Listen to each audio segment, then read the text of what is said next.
This story is called The Haunted House. One time, a preacher went to see if he could put a haunt to rest at a house in his settlement. The house had been haunted for about 10 years. Several people had tried to stay there all behind, but they always would get scared out by the haunt. The preacher took his Bible and went to the house, and on in, built himself a good fire and lit a lamp. Sat there reading the Bible. Then, just before midnight, he heard something start up in the cellar, walking back and forth, back and forth.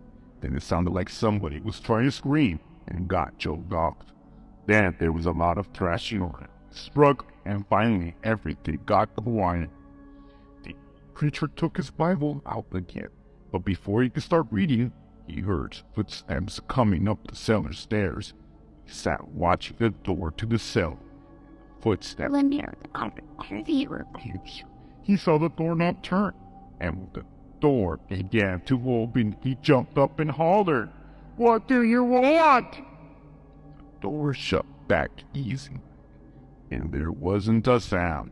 The preacher was trembling, but he finally opened the Bible and read a while.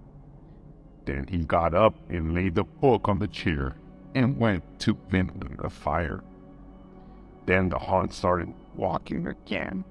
Step, step, step up the cellar stairs. The preacher sat watching the door, so the doorknob turned and the door opened.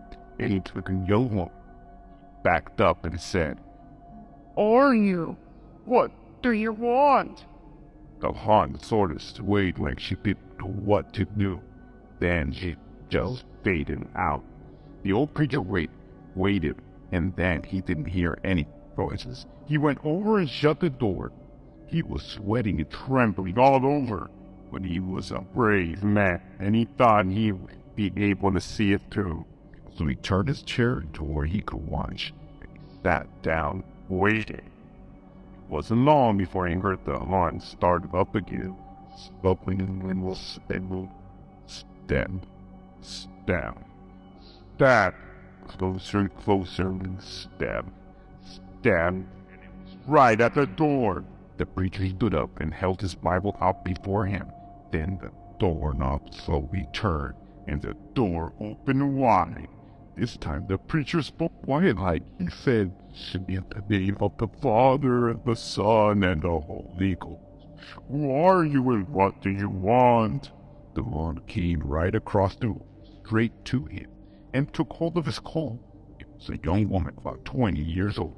Her hair was torn and tangled, and the flesh was dropping off her face so he could see the bones and part of her teeth. She had no eyeballs, but there was a sort of blue light way back in her eye sockets, and she had no nose to her face. Then she started talking. It sounded like her voice was coming and going with the wind blowing in it. She told how her lover had killed her for her money and buried her in the cellar. She said if the preacher would dig up her bones and bury her property, she could rest. Then she told him to take the end joint of the little finger from her left hand and to lay in the collection plate at the next church meeting, and he'd find out who had murdered her. And she said, "If you're coming back here once more after that, you ain't what we said midnight. I'll tell you where my money is hid. Give it to the church." The haunt sobbed like she was tired, and she sunk down toward the floor and was gone. I found her bones and buried them in the graveyard. The next Sunday, the preacher put the finger on the collection plate.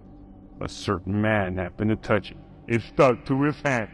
The man jumped up and rubbed and screamed and tore at the bone, tried to get rid of it. Then he just screamed like he was going crazy. He confessed it and took him to jail. After the man was hung, the preacher went back to the house one midnight. The haunt's voice told him to dig under the hearse. He did, and he found a big sack of money. The haunt had held onto his coat. The print of those bony fingers was burned right into the cloth. It never did come out. at the bedtime.